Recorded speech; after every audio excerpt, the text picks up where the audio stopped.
This club's about winning trophies. I'm inexperienced in a lot of those things. 3-0. Can you believe it?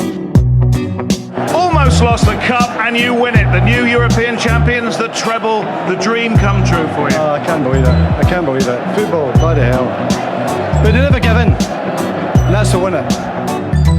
Welcome to the American Red Devils podcast. I'm John. I'm Alex. And we are bringing you the best Manchester United news from this side of the pond. Ooh, sir, how you doing? How you doing? A gut punch in the Champions League against PSG, 3-1. They do us dirty at home again. The French Rats. I hate them. Hate them more and more every match we play them. Didn't take our chances. Fred gets a red. Horror show stuff, sir. We're headed into the last match of the group stage with everything to play for.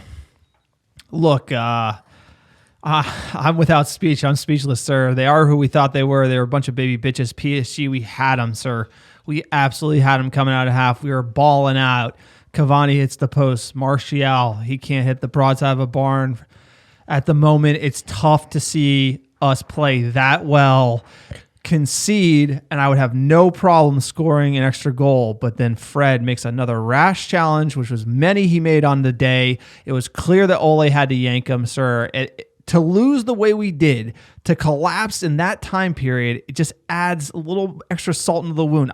Any other day, I could just say, hey, look, we played well, not our day, probably lose by a goal. But going man down, giving up the extra goal differential might matter here at the end of it.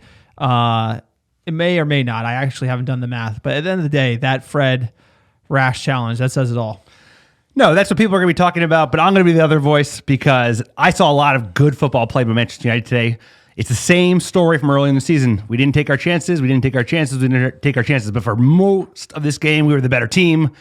It was nerves that got us down. So Martial not finishing, Cavani hitting the post, and then Fred losing his head, Ole not making the sub. Whatever you chalk it up to, we have to just move on from there because we got big matches coming up. West Ham's a huge match, and then all we need is a draw at RB, and we win because we do have goal differential. We are top of the group as it stands. So that being said, this happens. There are bumps in the road on the way to making it through the Champions League group. It's not always easy, and this is a tough one. So it's not over yet. Well, the only way goal differential could come into play is if and actually it wouldn't matter because PSG would draw Istanbul, we would draw Leipzig, and then there'd be a three-way tie, and regardless on that, there'd be no change in goal differential. So actually, I'm going to correct my statement.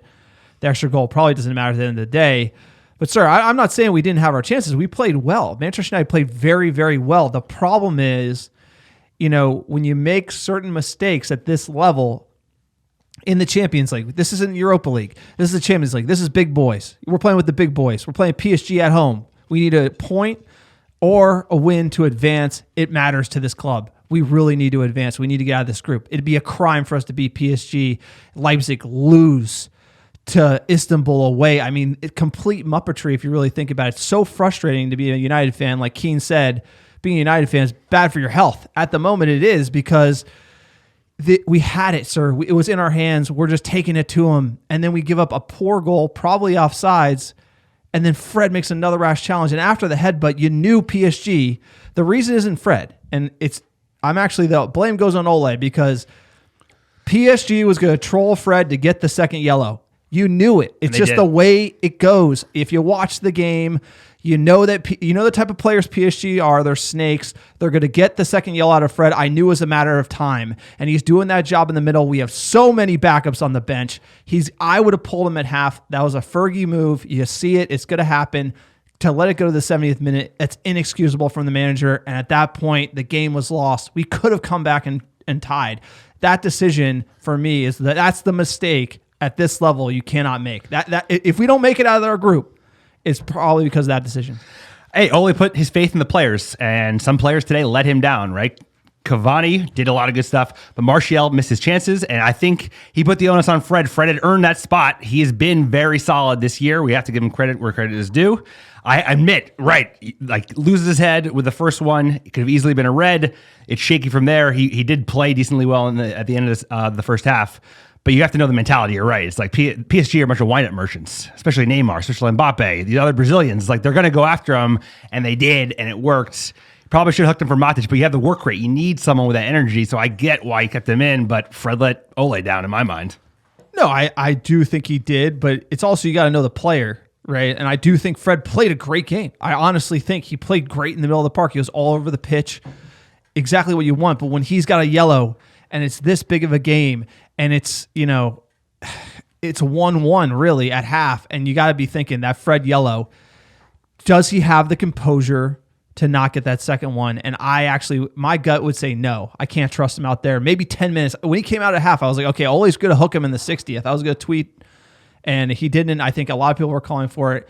And as a manager, when he gets shown that second red, that's on Ole. He pushed it, and he paid the price. And that mistake at this level, as a fan, it's just tough to lose in the fashion we did. I think there's a little extra here for me as a fan, because it's one thing to get played off the park. We went to Manchester United. We went to Old Trafford. We watched PSG come into our house, and they just bossed us across the pitch. They beat us 2-0. That's one way to lose.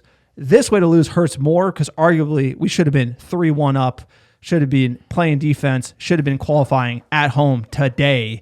And when you put in that type of performance and you don't get it, it just hurts, sir. It does. And I think the players, they feel the same way. They know that they played well. They know they deserved at least a point out of today. They were a solid side. They brought it to PSG. We came out shaky at the beginning of the first half. We should get into it, sir. And once we started actually playing our game, we could play through them. It was just that we couldn't unlock it in the final third, right? We were on the brakes a lot, and we just made the wrong pass. So we didn't even have as many chances as we should have had. And the ones we did have, we didn't take. So we have to learn from this. Our coach is getting better. Our players are getting better. It's a young squad still, and I think it's step by step, baby. It's a journey, and this team is maturing, and this is part of the journey. Is you got gazumped by a PSG full of jokers, and they got us, and so we move on from here, and we got to learn from it. No, I totally agree, but you got to learn from it. There's only one game, and we got to go away to RB Leipzig, and they also came back in the 92nd minute, scored a goal against Istanbul to win it. Now imagine the wind in their sails with that game. With us, hard to say how the boys are going to interpret this one, but I hope they come out kicking strong. It's all on RB Leipzig, but if we don't make it out of this group, what do that is going to be hard. That's going to be hard to look at these games, how we've played to knock it out of our group. That would be a tough pill to swallow for me. Yeah, it would. So let's talk about it in a week, because we'll know in a week. Well, I'll talk about it in a week. A lot of football, sir. Quick PSA for the podcast. You can support us on Patreon, sir. Patreon, www.patreon.com/AmericanRedDevils. We have a bunch of behind-the-scenes content. We post a lot of our designs before they come onto social media, as well as we have a monthly exclusive Patreon podcast. There's 4 tiers. You can sign up from anything from $1 a month to $20 a month. Big shout-out to Ulrich Bolson and Alvaro Lacayo, Stretford End supporters. They just signed up this week. Thank you so much. It's a great way to support the podcast, help us keep the lights on here in the bunker. Check out our blog, www.americanreddevils. Amazing fan-generated content for fans, by fans. We're signing up some more fan contributors. It's our website. We want to host fan opinions. If you want to write about something, reach out to us, americanreddevils@gmail.com. We also have an awesome store there. You can click on store. Check out our scarves, our shirts, our stickers, everything there. If you don't want to part with some cold, hard-earned cash to support this podcast, drop a review on iTunes, sir. Leave 5 stars, some cheeky banner. It goes a long way. The number one way we're found is on iTunes, although Spotify is growing. Shout out to everyone who tweeted us the Spotify listen rankings. A lot of people were the top podcast they listen to on Spotify. Really appreciate you guys are the real MVP. Sir, we touched on it. Let's jump in. Manchester United 1, PSG 3. Old Trafford, game week 5, Group H, Champions League, starting 11. World number 1, De Gea comes back. Lindelof, Maguire, center back pairing. We had Aaron Wan-Bissaka on the right, Telles on the left. We had Fred, McTominay midfield, Bruno at number 10. Then we had Martial on the left, Cavani up top, and Rashford on the right. Sir, what'd you make of that lineup? I was very excited when I saw the starting 11. We were changing it from when we played PSG in Paris, opting out of the back 3 to do the back 4. I thought this was more aggressive, taking it to PSG, which I wanted United to do. After the last time we played them, we can hang with them all day. So I was encouraged by the starting 11, and especially attacking the 10 of that front 4, sir. The Martial, Cavani, Rashford, Bruno triangle or square. No, I thought this was a good lineup. I like the front three: Martial, Rashford, Cavani. Clearly, I think Martial is the man to score the goals. Unfortunately, it's just not his day, and we shall jump into it. First half, United looked nervous coming out. Passing is a bit scratchy, as Sir Alex would say. And in the 6th minute, sir, it was a rough start for the boys. Benzi trying to get the ball as quickly as possible to Mbappe, who's isolated here with Alex Tellez. Neymar, Mbappe. And the shot came off Lindelof. It'll come for Neymar! Early strike for Paris Saint-Germain. Neymar, who got the winner from the spot against Leipzig last week, has scored. It's a dream start for PSG, and it's that combination, the two main man, Mbappe coming in off the left flank, dragging it all the way across the pitch, goes to the strike. It's not the best shot, it's not going in, it's a fortunate deflection, but as cool as you like, just waited for the ball to drop. It's an incredible... Look, it's pretty unlucky shot from Mbappe, deflected right to Neymar, a tight angle. It was a very tight angle, and he finished well. Tellez kind of floating. I think Tellez could have been on it a little more. Unfair, though, to United to really criticize them. It was a lucky deflection from PSG, similar to their second goal. No, it's true. Lucky bounce. Defense probably wasn't settled in that first 5-10 minutes. We looked a little nervous. So, hey, I hope that would wake them up. It seemed to wake them up. United certainly played better after conceding the goal, but it's an ugly one to concede and an unfortunate one as well. No, absolutely. And in a game where, sort of winning you're in, to let a goal early, it was one of those, I just felt, we played the midfield too. Fred McTominay, you're kind of setting it up. You're ready to go, I think, at the back, and to concede early was just tough. I think that's the story of this United side. We talk about it, the Ferrari, 16-year-old driving a manual Ferrari. He doesn't know what he's doing. And this car, it's like, why are so much adversity? Why are we always coming back? We do it the hard way every single time. I think that is really the theme, is that you see greatness from this side and in spurts and fits, and it's never really consistent. And even Ole's mentioned consistency. 11th minute, great save from David De Gea. Great to see him back on form. 16th minute, United start waking up better. Nice 1-2 between Rashford and Bruno leads to a decent effort. And 21st minute, Fred the Red, he wanted to see red all day. Little headbutt here, PSG. Sir, you'll give your take, I'll give mine. Yeah, I don't know what Fred was thinking. You give PSG anything that they can make into something, they will. They'll make a meal out of it. The player that went down like he took a sniper rifle in Warzone. But Fred should know better. And then he looked like he was agitated after the fact. He couldn't be calmed down. So not good from the Brazilian. He was lucky that it was only, I actually thought they might give a yellow to the PSG player for diving.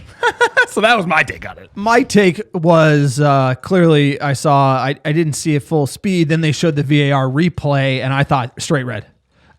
Clearly his head moved towards the PSG player. It wasn't enough for the theatrics afterwards. I think that's always the case, obviously, against PSG. But the motion, the kind of vigor in it, to me, that's straight red. If you look at the Martial on Lamela, the hand on Lamela's face, that was nothing compared to this, and Martial saw straight red. Fred, for me, after this one, since he got a yellow, I was like, he's got to come off at half, because it looks like the PSG players are winding him up. Either way, we'll move on. 30th minute, shoot, Rashford with magic feet finds Martial, but he doesn't pull the trigger. Another great chance for Martial and Rashford there up front, but Martial, it's not coming off for him. And then Manchester United, we clap back, sir, 32nd minute. Run Bruno Fernandes off, and it's come here for Anthony Martial. Just palmed away by Keylor Navas, kept alive for Rashford, and Keylor Navas couldn't deal with that. And Manchester United are on terms. Poor goalkeeping by a very good goalkeeper. Marcus Rashford's low shot squirmed past Keylor Navas. I know who'll know, a former England goalkeeper, Rob Green. It's a bit of sustained pressure, as he's saying, and he decides to get rid of the ball, parry it out wide. He does that successfully. It's Danilo who's been everywhere. He's there for that one as well, and it's a deflection that does him, I think, diving away to his right. Martial with a great shot, then the follow-up from Rashford, deflection and a goal, kind for United. 1-1, I think that was about what this game was. No, I would agree. Kind from United, but you could say the same for PSG's first goal. Not less than they deserved, though. I mean, we were certainly turning the screws a little bit after we conceded. So good to see Rashford and Bruno, especially in this game, we're looking very sharp. 45th minute, great run from Bruno Fernandes. Thought this was another goal. Can't get the ball to Cavani. Bruno was kind of, the final product was, he does that a lot. He tries a lot, doesn't come off. But this one, I think United should have gone in up a goal. Tough one for United. Going in at half, I was feeling good. I thought we were the better side. At least we had the momentum with us. How are you feeling? No, I felt the same way, especially the way we finished the first half, right? It wasn't just that chance. There were a couple breakaways where maybe that front four isn't used to playing together enough, and we got to just get some games in them. But it was a little rocky, and that one was a good opportunity like that. So you didn't want to mess with it. Fred was the nerve. Everybody was worried about that, of course. But I was encouraged by the state of play from this starting 11. I thought they were creating a lot, so I wanted to push on in the second half. Absolutely. This was going to be a great half of football. Both teams need it. United, Ole's not going to sell for the draw. PSG pushing for the win. Let's get into it. 48th minute, massive chance for Martial. A nice break. I think it was the back heel from Cavani finds Martial pretty much wide open. There was a challenge coming in that could have put him off, but this one is the chance probably, right? It is, because he either has to finish or pass right back to Cavani, who would have almost had an open net. But Martial had a couple big ones where that's the game, right? You get this goal to open the second half, and you can just kind of sit back and then counter to PSG, which would be the best case scenario. But in all fairness, I mean, we're going to get into 51st minute. Rashford whips in a good ball for Cavani. Can't get on the end of it. I love the near post movement from Cavani. That's excellent. 56th minute, United break, but Bruno picks out the wrong pass. Poor from Bruno. I mean, this is kind of more of what we saw at the end of the first half. And here, this is the crime. 57th minute, Cavani with an amazing chip, hits the crossbar, falls right to Martial. And this is where we saw the Rashford fake shot earlier. You got to feint, pull it back to the left, and then finish. He just blasts it. Defender blocks. I mean, this one as well. The 48th minute, the 57th minute. This happened, sir, and I'm sitting on the couch, and I just had that feeling in my gut. And I'm saying, I've seen this movie before. I know how this works. The footballing gods are this is our chance. We had the first 15 minutes coming out second half. The momentum's on our side. Everything's going our way. PSG are there for the taking. We're getting the chances. And if you don't finish these chances, you will lose the game. It's the way it works. It's karma. The footballing gods are the perfect. And this is what happened. After this, I knew it. I knew it. There was going to be no draw. PSG would pip us. Oh, I'm with you. Because I've seen this movie over and over again. And if you create chances like that are so clear cut, where it's almost like, what the hell are we doing, guys? How are we not going to score? You lose confidence, then all of a sudden the other team gains confidence, and it just flipped because we should have scored 3 goals in the opening of the second half. Yeah, and it's an ebb and flow to the game. So it's like, this is heavy United, then it's going to come, PSG is going to come on, and yep, they came on. PSG, 64th minute, huge chance. Marquinhos pops it over. Scrappy defending from United. We were a little disorganized there. 66th minute, the game's getting stretched. Rashford rounds the keeper, can't find anyone. 68th, Dave saves. I mean, you're starting to see the game. It's like, wait, back and forth. De Gea. This was a great save from him. I thought this was a goal. And in the 69th minute, sir, somebody was going to let it in.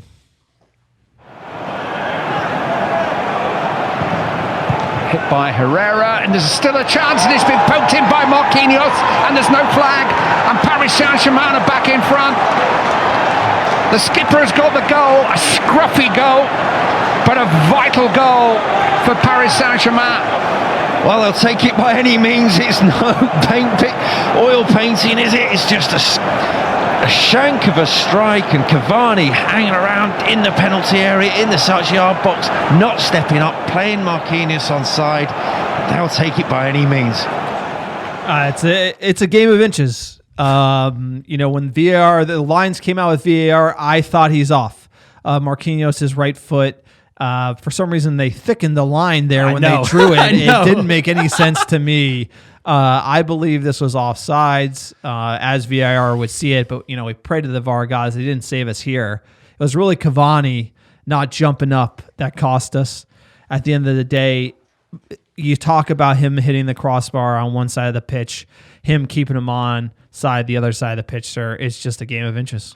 It's a game of inches, and it's a cruel game sometimes because these were both what we used to call them when we played FIFA, like sloppy Joe goals, right? Just like ugly. The first one was ugly for them. I mean, ours was to a certain extent. It was a deflection. And then theirs, it just bounced right, arguably offside, and they get a goal. Sorry, he's coming, right? You don't take your chances, they're going to get a goal, and all of a sudden, the game is turned. The deflection was off of a shot from who? Tell me. Ander Herrera. Who didn't get a deal from Ander Herrera? Ed Woodward. So, ipso facto, sir, X-Files music, play it. Ed Woodward is the reason why we lost this game because he let Herrera go on a free to PSG. He hits the shot, deflected to Marquinhos. If Herrera's not on that pitch, it's not happening. Also, who's obviously getting Fred his second yellow? It's got to be wind-up merchant himself, Ander Herrera. Yeah, and I don't like playing against Ander Herrera because all the activities, all the extracurriculars on the pitch, him going down, pulling the socks up. He's a PSG player now. Right? Yeah, I know. He fits right in, unfortunately. Sir, right after this goal, I wasn't sweating this because this is kind of against the run of play. It was a lucky goal. United, we've been peppering them. I felt really confident we would get a goal until our boy. Tonight, but he's come forward. In the VAR age, we sometimes have to wait a long time. Now, Fred's in trouble, and Fred's off here. Miscontrolled the ball, tried to retrieve it. Fred is dismissed. It gets worse for Manchester United. In the space of seconds, 30 seconds, and it's just a poor touch. Herrera's onto him. He gets a touch on the ball, but he's out of control. And the Paris Saint-Germain players were waiting for this moment. They've been goading him all this second half, just prodding and waiting and waiting. They know, but you can't, like, there's no reason to make that challenge. There's no reason to make that challenge. So, yes, he got the ball, but he got the man, a lot of the man. It was very rash. It was reckless by Fred, and it was on a kickoff, and it was a miscontrol by him. So to say that, hey, he got the ball, it's not like this was an attacking play by Mbappe. You had to make the challenge. This is just complete muppetry, unfortunately, from Fred. Really rash stuff. Yeah, I mean, he probably should have gotten sent off for the challenge in the first half. I don't think this is a second yellow, but that's the way things go. It's a second yellow. It's so say what he got the ball, and Ander Herrera made a meal of it, and like barely got Ander Herrera, sir. I don't think that's a yellow, but he made another one earlier where he actually studded the PSG player. This should never have happened. Ole should have hooked him. So you're of the mind that, Fred, this is not a red card and that Ole shouldn't have taken him off, or what's your opinion? That's what everyone's kind of debating about. I'm off the opinion that Fred got sent off and let his manager down. So between the first offense and the first half and the second, it was obviously enough to get sent off of the game. He lost his head. I don't know what the complication is. No, I totally agree. But the frustration for me is this isn't one of those like the Nani red where you're like, oh, that's, against Real Madrid, for those who don't remember, that's unfair. This is kind of like you got lucky you didn't get a red and then you're pushing it, and that's clearly not what you should be doing, especially we just conceded. We got to get our heads together. And then from there, it was really tough. And this is actually the best part of the game after the red, the fight the boys had, right? And that's where I'm going to always applaud the lads, even off the pitch if I was there, because when we went down to 10 men, it was really unfair and it was selfish from Fred, but every player on the pitch deserves to be wearing that shirt, including 74th minute sub Paul Pogba for Rashford, straight down the tunnel. Rashford will get an update on the injury. 79th, Van de Beek and Greenwood on for Cavani and Martial. I didn't like Cavani coming off. What do you make of that? I think it makes sense. It's like you need fresh legs. This game arguably is done and dusted. We got a lot of games to come. You don't want to blow up Cavani and Martial. And Donny and Greenwood, it's just a change of pace. And like at this point, you're so gassed because you're down a man playing against PSG. So why not freshen it up? Hoofball, baby. That's why I leave Cavani on there. And we were kind of missing the height too, especially down a man. I think Cavani can add a threat up top, hold it up, maybe play it to Greenwood out wide. I like Cavani in there for some reason. 80th minute, Pogba blasted over from a free kick. Very close. Paul Pogba showing what he's got in his locker. 84th minute, Bruno has a header. Couldn't get enough on it. But United creating chances, digging deep. I saw Donny running. I saw Greenwood running. Bruno. Everyone on the pitch was like McTominay had a game. I mean, this is what you want to see from Manchester United. And the problem is, we have so many positives, but it's a L. It's a L, and it's a tough L to swallow here, sir. 89th minute, United caught from a corner, and Mbappe should have squared to Neymar, but misses it wide, and it was coming, sir. We were pressing everything in the kitchen sink. Footnote, Igalo SC came on. Great to see Igalo out there. That made me happy as well. And then the 91st minute, sir. Nail in the coffin, the frosted tips. It can break away, and Manchester United are exposed, and Neymar's up with Mbappe. Mbappe may go it all the way. Well, they'll be hearing from Neymar. You may well smile. All right, that was the first chance. So we'll get to the goal here in a second here. He ignores him. Might want it back. All right, here we go. Here is Mbappe. Instead, it's Rafinha. And here is Neymar! And that seals the deal for Paris Saint-Germain. 3-1, stoppage time. They will win at Old Trafford again. Rest at Manchester United. Look, that's it. 3-1, PSG take it. A game that was within our grasp, and mistakes were made both by players on the pitch, and I'm going to blame Ole for that lack of awareness to get Fred off of it. Sir, you can't be making these mistakes. Can't be making these mistakes at this level with this much on the line. It's a shame. It's a high stakes game, sir. It's the ultimate game, many say. So hopefully they can learn from this. I have a feeling that we're going to see PSG again. They are a rival. They've become like a European rival of us, and I like that. The teams hate each other. McTominay getting in Neymar's face, like not backing down an inch. Like I liked what I saw out of Manchester United today. The most you can out of a loss. And it's crazy. I know there's gutted by the defeat, but this team showed a lot of heart, and we've oftentimes complained about a lack of heart out of Manchester United since Fergie has departed the club. And I did not see that today. Everybody put it on the line, other than the player that obviously made a huge mistake and got sent off. And even he did before he lost his head. So this team has to grow from this and kick off from here. And then RB, put your money where your mouth is, bro. It's all going to come down to that. We still are in the driver's seat. We just need a draw. But can they do it when the stakes are on the line? I think the theme is, Roy Keane said it, sir. Watching this team is literally bad for your health. Yeah. It's literally, you beat PSG, you beat RB, you're cruising to the knockout stage, and then it's like, you'll lose to Istanbul. And then it's like, and then you beat Istanbul, and you lose to PSG in like the most insane way where you're playing so great, and you have all the momentum, and look, hey, we got another match, sir. We always got another match. But let's break down the stats here. 43% possession to United, 57% to PSG. Shots on target 5-6. Sir, we had 20 fouls to their 8. We were fouling them way more. Either way, it was tight. The possession, I don't think, tells the whole story. The away side has won all 4 UEFA Champions League matches between Manchester United and PSG.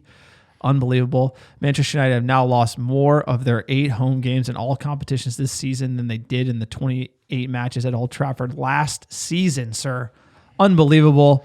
Manchester United have lost 4 of their past 7 Champions League home games. That's great. We're going to win the Champions League on that. We are. As many as in their previous 52 matches beforehand. Unbelievable. Sir, these are bad. No fans. No fans has got to impact that. I'm just kidding. Yeah, chicken. Get the excuse maker out here. Both of Manchester United's last 2 Champions League red cards have come at home to PSG. Pogba, the other in February 2019. Manchester United's Fred was the 48th different Brazilian player to receive a Champions League red card. Okay, this is. It gets better because the Rashford one's good. Marcus Rashford has scored more goals in 5 UEFA Champions League games for Manchester United this season than he managed in 18 appearances in the competition across his 2 previous seasons, 2017-18, 18-19. And Rashford is the first Manchester United player to score in all 3 of their home games in a single group stage in the UEFA Champions League since Ruud van Nistelrooy. Great company, sir. What do we know? Should we check in with Ole Gunnar Solskjaer, the manager here, in his post-game presser? What do you think Ole has to say? Let's find out, sir. We actually have to pull up the video here, so give us a second, sir. What I think Ole has to say is that we played well, but we didn't necessarily, put up enough to be able to get the result. I actually think what Scholes and Rio Ferdinand had to say was pretty important. They were very happy with the game. They thought United created a lot of chances. And essentially that they should take some positives away from it. But let's jump in with the manager. Apologies for that. And do you regret not taking Fred off at half-time, given what happened? It was not a foul, so Fred played really disciplined second half, and when he makes a tackle like this, you can't fault the boy. We spoke about it half-time, that just be sensible, and he played well, but of course, when you know the decision the referee made, maybe you look back and say maybe you should have, but there was no reason from his performance to take him off. Yeah, he was lucky to stay on first half, but that had no bearing on that the referee made a mistake there. So that's allowed. But Fred knows he shouldn't put his head towards someone, even though he doesn't touch him. David McDonnell. Hi, Ollie. Do you not think, though, with Fred sort of treading a very dangerous line in the first half, and PSG clearly their players sensing that and really sort of doing their best to provoke him, do you not think it would have been a wiser decision to replace him, given the options you've got in Matic, Pogba and Van der Beek? You can't say Ander tried to provoke him. That's a bit unfair to Ander. The boys, I thought Fred kept his head and cool exceptionally well second half, and he was unlucky with that decision by the referee. So you can say in hindsight to have 11 men, of course that would have been better. But who's to say? Samuel Luckhurst. Ollie, I know David just said about the PSG players' conduct. Did you think it was quite unpalatable the way they surrounded the referee, their reaction to Fred's contact with Paredes, because, as you said, he didn't seem to touch him that much? I don't want to comment on the opposition's players. That's not my job, and that's Thomas's job. So I've tried to refrain from that, and the game is gone. So my players know my values, and they know what I want from them, and I want honest players. Of course, Scotty could have gone down when Neymar grabs his gentler parts as well, but I don't want them to. And we've seen that before here at Old Trafford. Some teams that drop very easily when they get touched. All right, Ole, Mr. Nice Guy, sir. Apologies for not having the audio readily available, sir. We'll do it live. Yeah, we do it live here. We didn't have it pulled up. Alex pulled it up real quick. Look at that. Look at me split. But, it's almost like we didn't need to hear what Ole had to say about Fred. I'm surprised that when they ask him, like, do you think that you should have taken him off? And he says, like, no, that was a bad call by the ref. I mean, I don't like that from Ole. It was obvious. It was his mistake. I'd rather he own it. But, he says he's an honest guy. He's got really good values. You look on his face, it's a poor poker face he's playing, and that's a lie coming out of his mouth about that call. Yeah, I don't agree with you, actually. I think he's doing what he needs to do to defend his player. I think that feels like a Fergie move where he's going at the manager and going at the referee, because he's right. They could have lowered themselves to the PSG level, bro, and fallen down every single time. They made a meal of everything, and that needs to be kept in context. So it's like Fred was disciplined in the second half. He was right. He probably should have got sent off in the first, but that didn't happen. He got a yellow, and the second one was very soft. But it is, it was his mistake for not taking him off, and that's where I think he should be like, yeah, in hindsight, it was probably a better move to take him off earlier to avoid that situation. That's totally a reasonable answer, but Ole, he kind of likes to Ole, Mr. Nice Guy. Look, that's fine. You're not going to get the real deal from Ole, and I don't mind that. You can look at it's better than Klopp yelling at the at the Sky Sports, sir. I think that a German Tuchel was complaining his ass off on the sideline too about everything. Okay. So, well, let's hear what Scholes and Ferdinand had to say post match. This is a little positive that we need to take away from the game as well. Great football at times, some great chances. As we said about Neymar and Mbappe, the bits of quality they had were they decided the game really. But I also thought Marquinhos was excellent for PSG as well. There's a lot of quality out there, wasn't there, to enjoy. I mean, some great football, whatever the result. Yeah, that's what I was going to say. Listen, obviously I was here wanting Man United to win and get a result to go through. But listen, the overriding factor for me was it was a fantastic spectacle, a great game of football, tactically, yes, but also just to see the individuals on show and to put in the performances that they did. The little glimpses of touches had us off shouting and screaming, high-pitched voices here in the gantries looking at the game. So we had a fantastic time, but not the result Man United would have wanted, Ollie. But I think the performance, like Scholesy said, I think there'll be some elements in that you'd take some comfort from. Bags of talent. Bags of talent from both teams. It was just sensational. In forward areas of the pitch at times, as Rio said, you're off your seat because it's so exciting. Some of the things Neymar does, and likewise, even Rashford for United as well. I thought he was brilliant at times. Okay, he did get his goal, didn't he? But some of the chances he created, the back heel from Cavani into Martial, into Martial, another great chance we had. And Martial had two massive chances. Two massive chances, big moments as well. Two massive chances, that we'll probably live to regret. But we're still in the group, aren't we? We've still got a very chance. much so. Yeah, what we need a draw in Leipzig. So, look, it's not going to be easy. They're a good team, especially at home, and we played really well there against them. But it's not going to be an easy place to go and get a point. But you'd expect them to do it. Well, there you go, Paul Scholes. A little composure there from him saying, "Hey, we played well." It's unfortunate, it's unfortunate. RB basically won the game in the 92nd minute. It's unfortunate to give up that goal. It's unfortunate for Martial not to finish those chances. It's unfortunate for Fred to get the red, sir. A lot of things kind of went against us. The footballing gods not kind to Manchester United. That's why it's not good for my health watching this team, because there's so much that should have gone the other way. So close on so many fronts that today it's just like, it was just a tough day, like watching the RB, checking the score on RB Leipzig, Istanbul equalize. I'm like, yes, like that's like the best news ever. This game won't have as much pressure on it. Then RB score. Then we come out with all these chances. Then Fred gets the red. Just the ups and the downs, sir. It's like, I need to take a nap. Ain't good for your health. And we got no breaks coming, but Rio and Scholesy have been around the block. And they are encouraged by what they see, and I am encouraged by what I see. Like some of the football you saw out there, minus the end product, was top-notch football. And I think we're going to see more and more of it as that front four plays more together, as Martial gets into form. He was doing a lot of things well, except for scoring today. Greenwood's going to get back into it. Even Gallo, he had a little flick when he came out for a couple of minutes. So I don't think he's going to get a lot of minutes. But that being said, this team has a lot of promise, and we need to make the most of the next match, sir, because it's a big one. It just reminds me of like last season, the run-in when we could have was it Southampton? They scored that goal in stoppage time to draw us, and then it came down to the last game against Leicester. It's like it's always coming down to the last game. We never take the easy route, and you hope eventually the adversity makes you you do it right the first time. And unfortunately, like Roy Keane said, we are where we are. Group H. Let's break it down. Manchester United, 9 points. PSG, 9 points. RB Leipzig, 9 points. Istanbul with 3.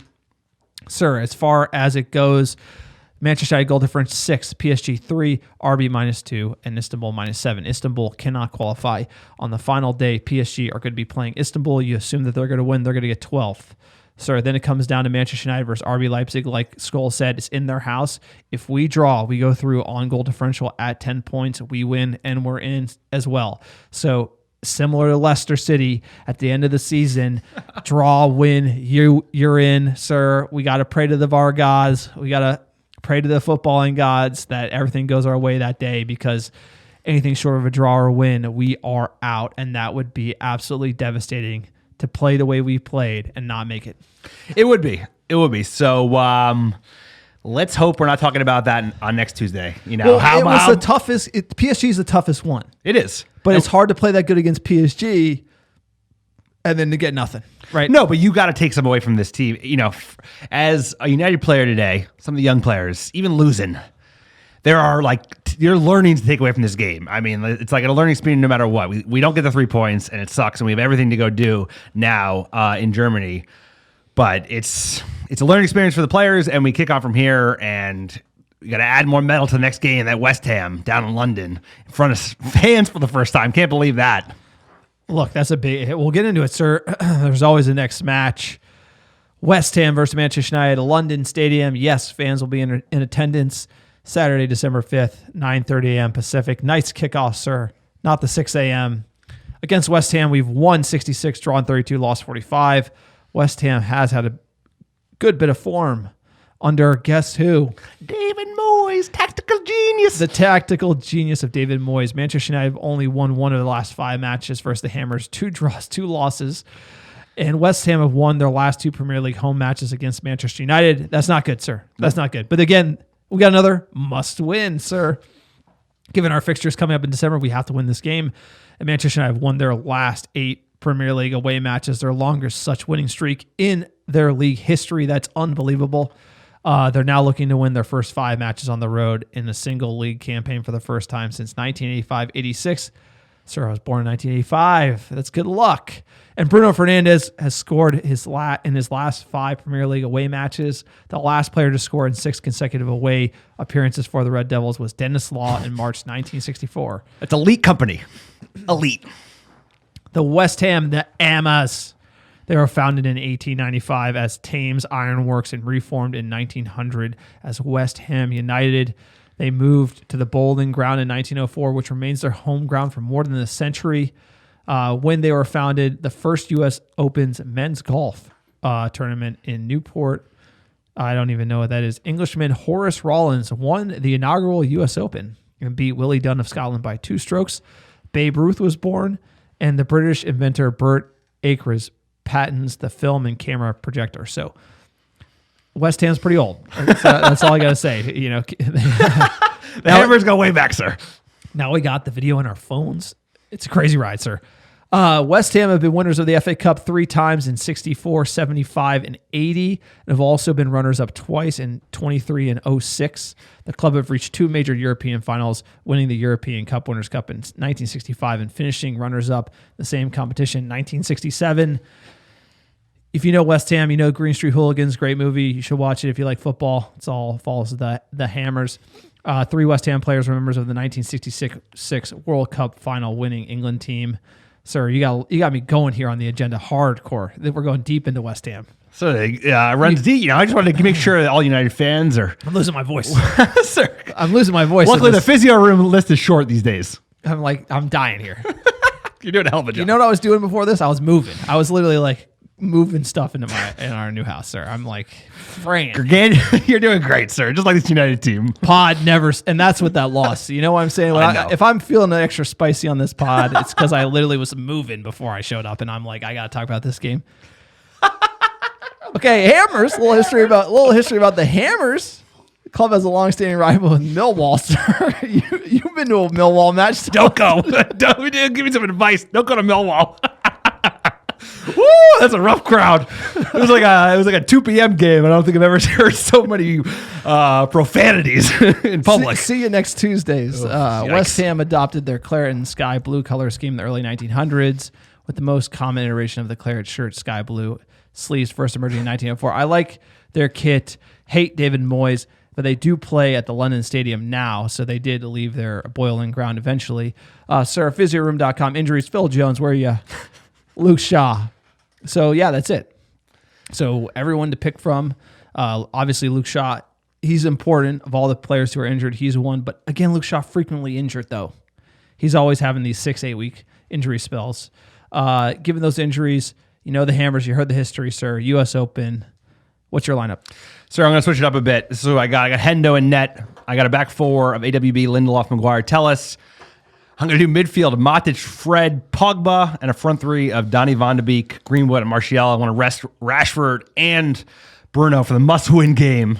For me, it's a must-win. I know we got a draw, but against RB the following Tuesday. Who you got? Dave saves world number 1 in net. Wan-Bissaka, Maguire, Lindelof, Telles, Pogba, McTominay, Bruno, Rashford, Cavani, Greenwood. 4-2-3-1. I think that does it against West Ham easy, and then we do it against Red Bull again. Booking the bookies, West Ham plus 260, the draw plus 260, Manchester United plus 105. So West Ham coming in on good form. So be careful. There's not an easy match in the English Premier League, you know. And sir, this is gonna be one. We need 3 points. No, it's not. It's not going to be a blowout, and it's not going to be easy going because they're a hard team. They play well. Declan Rice is a solid player. They got Michael Antonio. They got Haller. And David Moyes is always looking for revenge. You know, he's got that fat severance sitting in his bank account from when Manchester United fired him, and he always wants to beat his old side. Martial, Fernandez, Cavani, Rashford, all plus 500. Igalo plus 550. Greenwood plus 600, sir.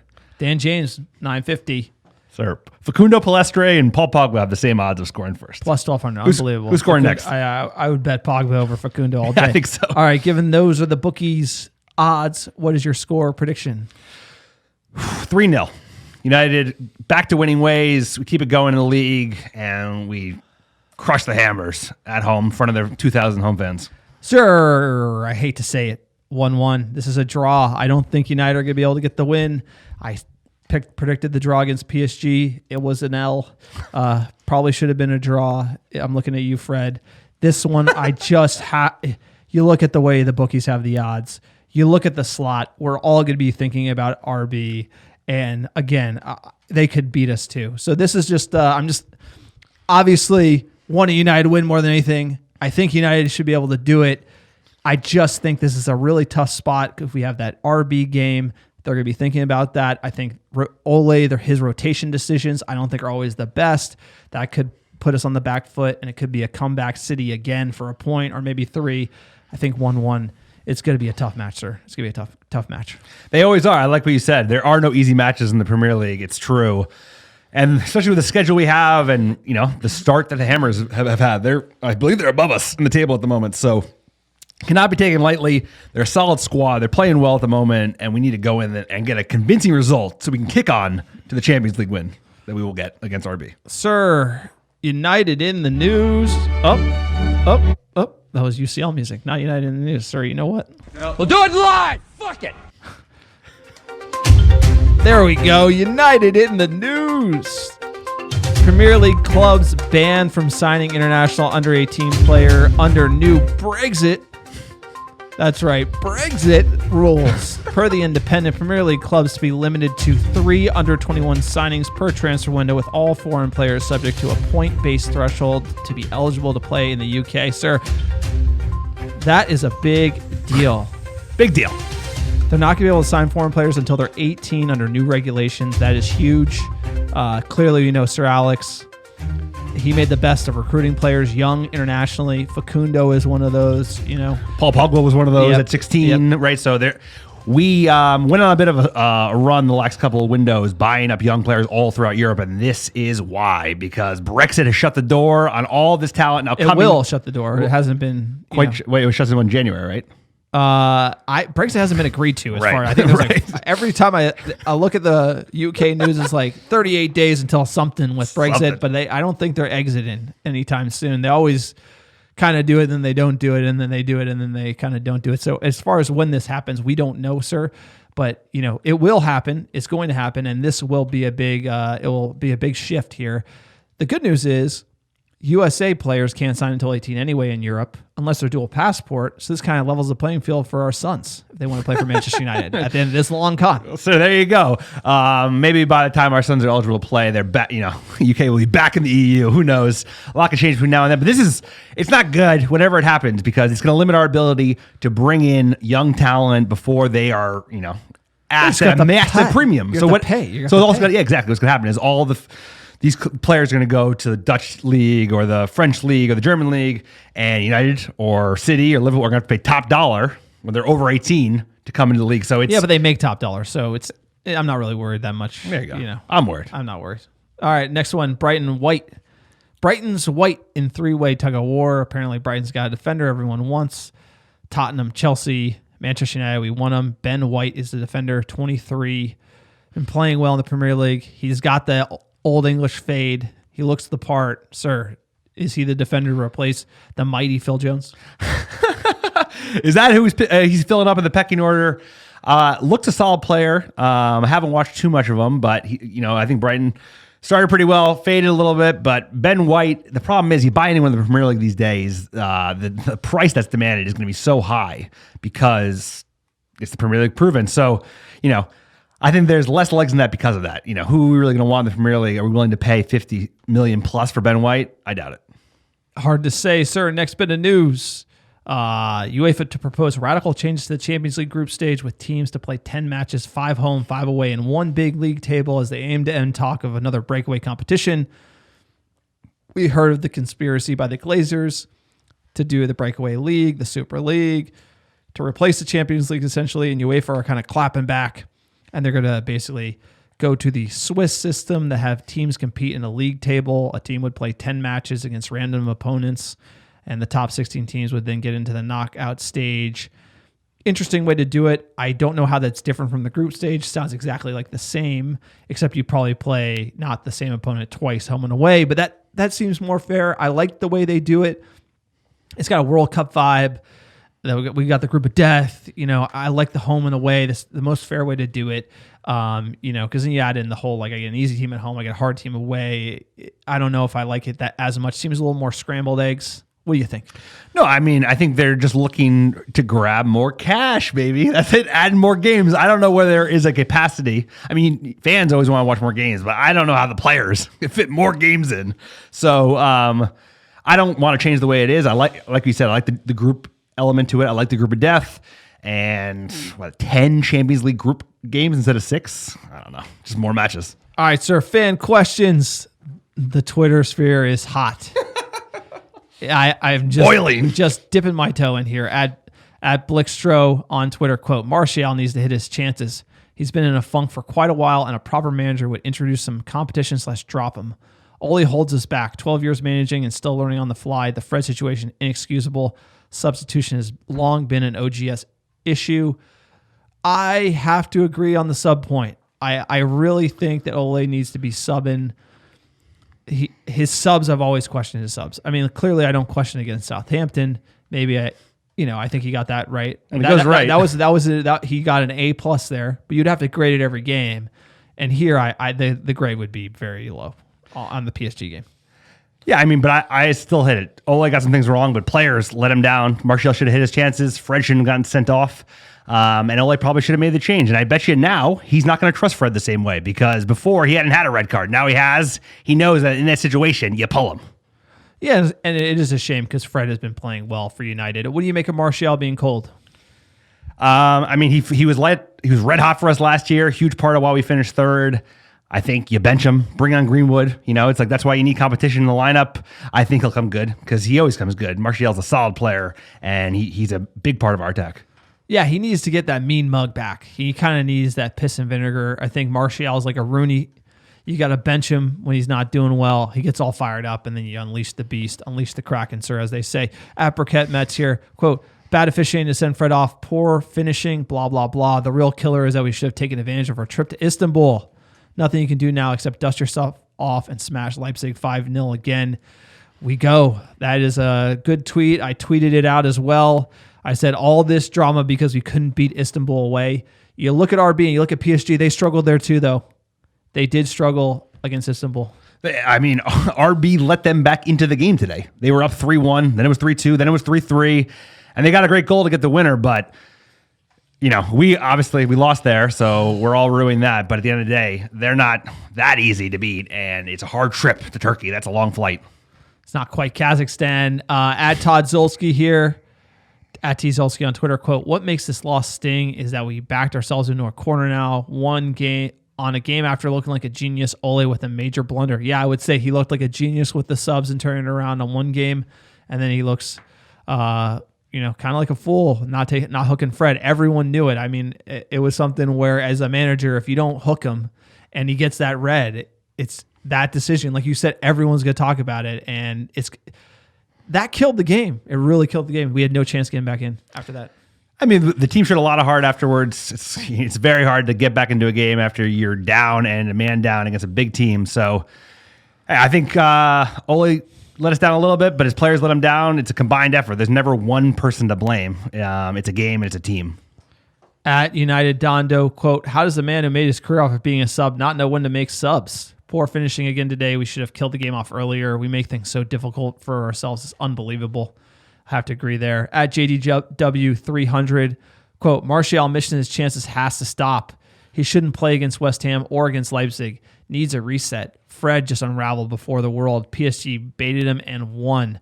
I like the way Pogba came on and played like he had something to prove, but Donny van de Beek not starting was a travesty. I do think Pogba looked good. Van de Beek obviously looked great when he came on, but I think the draw gets you in, so That's why I don't think you put Donnie and you do the diamond again. There's a lot of games to be played, right? We have a big game on the weekend, and you know what? We don't have to win against RB. So it's just like, let's take one game at a time. Everybody is fired up because we lost to PSG, but we could have won that game. And when we lost 2-0 at home, sir, we went to that game. We got blown out of the park. We could have lost 5-0 in that fucking game. David Haya kept us in that game. So there's always context, right? I know everyone's freaking out, but it could have gone a lot differently. I totally agree, and I have to agree with that JDW 300 that Martial probably needs a bench. I think that'd be good for him. At Charlie_Ferris, quote, bad omen from the start when the feed on CBS cuts out. Yeah. I mean, we didn't even talk about that. Like, we rant against streaming service, but CBS All Access switched the feed. First of all, you have to click all 8 feeds to find out which one is the Manchester United game. Then, when you finally find the Manchester United game, it switches to the Barcelona game, and then I finally figured it out to watch the Barcelona game to watch the Manchester United game, and then they switched it back, and then I come back and United's down a goal. I mean, like, that was a bad omen from the start. CBS All Access. I mean, what do you mean? Yeah, I got booted, and then I couldn't get back in for 10 minutes, so I missed the goal as well. But re-seeing it, it's classic United goal this season, unfortunately, right? A little bit of bad luck, and then just left ruined. To continue at Charlie_Ferris' tweet, quote, but United should have won the game. They had taken their chances. Martial continues to struggle to find his form. Ole decision not to pull Fred at half. Bit him on the ass big time. Fate still in our hands, but this one stings. I think everyone thinks this one stings. Quote, at the Alex Davis 33, people are out here saying it's entirely on Ole. Yes, it was a mistake to leave Fred on, but the defending on the second chance was shambolic, and we missed some easy chances. He got the tactics right, just trusted Fred a little too long. I think that's right. I think he trusted Fred. Fred let him down. I mean, that was a lot of trust in Fred, and I just don't trust Fred as much as Ole. I mean, he played well in that game, other than the headbutt and other than this second yellow, but he put a forward ball into space, like a ball I've never seen Fred play. Like an actual, like, advanced curving ball that was, I think, found Rashford and should have led to a big chance. So he did play well, but I think Alex Davis was right. It's like Ole put a lot of faith in Fred, and Fred ultimately let him down. Ole didn't think it was a yellow, but it is what it is, and we move on from here. Alrighty, we got a few more tweets here. At the only Corgi, quote, why can't Ole figure out how to rotate the midfield? Pogba, Van de Beek, Fred, McSauce, Bruno, and Matic. You think he relies on Bruno too much with Sir Alex? Bench Bruno and play Van de Beek or Pogba, sir? What do you think? He's going to have to eventually bench Bruno. So, yeah, he would. But he's also his talisman, and he's heartbeat of the team. So sometimes you got to ride the horse you got. Yeah, I totally agree. I think Fergie was so good at the rotation where, you could play 8 defenders in Arsenal and smoke them. I think his man management motivation was able to get players to believe that they could do it. And he wasn't relying on one Bruno. He had like multiple Brunos. He didn't just have Roy Keane, right? He had like 4 or 5 like hard-nosed leaders that would kind of take up if one was, not in the game, injured, etc. So I think there are other leaders in this team, Rashford, Maguire, but they're going to need to step up because Bruno can only do so much. No, but he could get like a squad player into a playmaker. You could turn Darren Gibson into like almost a world-class midfielder for a game. The way he can get players to turn up, unbelievable.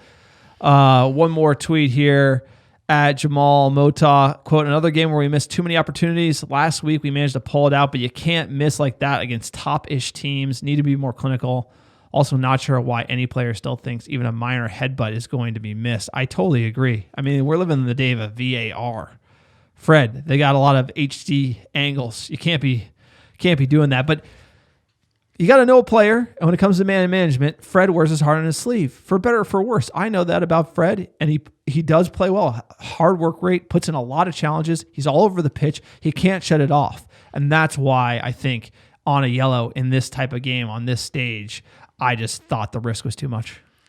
Yeah, and we paid the ultimate price, right?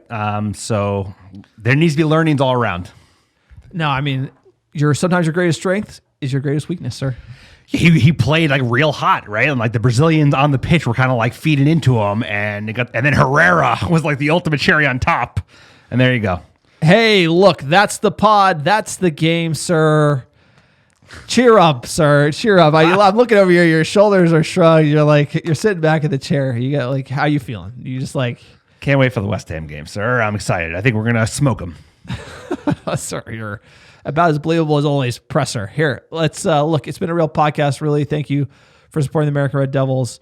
We are for fans, by fans. We are, dude, the pod never sleeps. Me and Alex watching these games, the ups, the downs, the passion. You hear it here, sir. We're living it. We're living it. It's just like one of those where you're like, can't talk about Fred's red card anymore. I think you're over it. I'm over it. On to the next game. On to the next game. All right, we get it. Yes. Should have hooked them. Well, what else? What else you got? Top downloads, baby. Sir. Should they have hooked them? Yes, I know. They should have hooked them. How many times can you say it? Oh, look, it's your boy. Your Fred's your boy. Big boy. It's tough. You know, big Fred guy. If it wasn't for the ban on merch, you'd probably have a Fred zebra cat. I don't think so. I would sir. imagine. I think all Bruno. Look, if you want to support the podcast, just me and Alex in the bunker doing everything, pulling the strings. Patreon.com/American Red Devils. Check out our fan content. www.americanreddevils.com. The blog is absolutely ripping. We have a store there. You can buy some merch. Drop 5 stars on iTunes. We're still doing sticker giveaways. Email us americanreddevils@gmail.com. Alex is absolutely gassed, sir. It's only the beginning of December. This guy can't get through this pod. Yeah, he's got pointing fingers. It's been a hell of a week. Is it Wednesday? Sorry, it's only the 2nd of December. We got a lot of fixtures, a lot of pods. So, big up to all the fans who listen. We put everything into this podcast. We work so hard on it. So that's why the reviews go a long way. Add fuel to the fire. Really appreciate it, sir. We have some top downloads last 7 days. Get into these cities. I want to hear some enthusiasm, sir. Number 1, how you doing? Tuscaloosa, Alabama. Number 2, Washington, Missouri. Orlando, Florida. LA, California. Sir, keep us going. Dong Hoi, Vietnam. Shout out to Vietnam. Bristol, Pennsylvania. Street, Maryland. Mansfield, Ohio. Sir, finish off the list.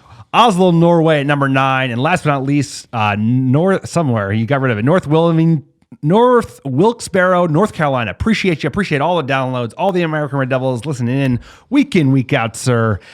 Roy Keane said it's not good for your health. This team will drive you to the edge. He's back. This team will take 20 years out of your life easy. So I'll be looking to look at 60. He's back. Alex is back. He was faded. He's back. Oh, yeah. Give me another game, baby. Let's go. Talk another hour. West Ham. Sir, you know what? I bet you West Ham is just as bad for our health as PSG and Southampton was. But you know what? Never say die. That's why we love Manchester United. We love this club, sir. As always, we'll be kicking a blue.